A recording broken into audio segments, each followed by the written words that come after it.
అన్నా చెప్పండి అన్న.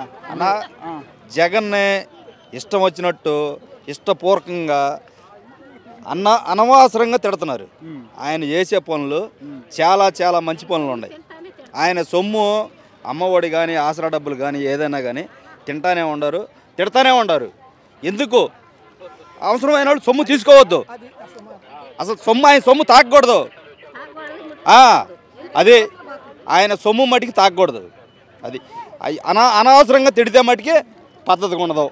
ఎవరికైనా సరే, చంద్రబాబు నాయుడు కానీ లోకేష్ కానీ ఎవరైనా సరే అనవసరంగా తిడితే మటుకి పద్ధతిగా ఉండదు. ప్రతి ఒక్క ఆడకూతురు వాళ్ళ ఇష్టం వచ్చినట్టు మాట్లాడుకుంటున్నారు. మాట్లాడొద్దు, తప్పది. నీ ఇష్టం ఉంటేనే తీసుకో, లేకపోతే వద్దు. ఆయన సొమ్ము ఆయనకి రిటర్న్ కొట్టేసాయి, ఇబ్బంది ఏమో లేదు. దాంట్లో డబ్బు తీసుకుంటా కూడా తిట్టొద్దు. అది కానీ ఇప్పుడు ఒక మాట అన్న, ఇప్పుడు తిట్టొద్దు అంటున్నారు. రాజకీయాల్లో ఇవన్నీ దాదాపు వాళ్ళు కామన్గా ఇది అయిపోయినాయి. అటు చూస్తే మరి పవన్ కళ్యాణ్ కూడా చెప్పులు చూపిస్తున్నాడు. చెప్పులు చూపించుకుంటే చెప్పులు అవి రేపే ఎదురు తిరుగుతాయి అన్న. ఆ చెప్పులే ఎదురు తిరుగుతాయి. ఇలా నా కాలు చెప్పు నేను ఇంకోళ్ళు చూపెడతాను, అది నాకు వచ్చి కొట్టవచ్చు, తప్పదు. అది అనవసరమైన పరికారం. అది చెప్పులు చూపించడం అవన్నీ తప్పు. అది నాకే వచ్చి తగలవచ్చు ఆ చెప్పు చూపించేది.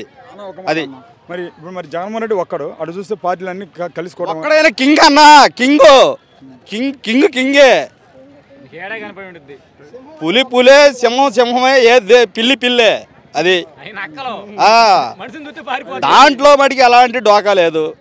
జగన్ అన్న చేసాడు కాబట్టి నేను చేసుంటే నీకు నీ ఇంట్లో లబ్ధి పొందుంటే నాకు ఓటేయమంటున్నాడు. నీ ఇంట్లో లబ్ధి పొందుంటే నాకు ఓటేయండి, లేకపోతే నాకు వద్దు అని జగన్ చెబుతున్నాడు.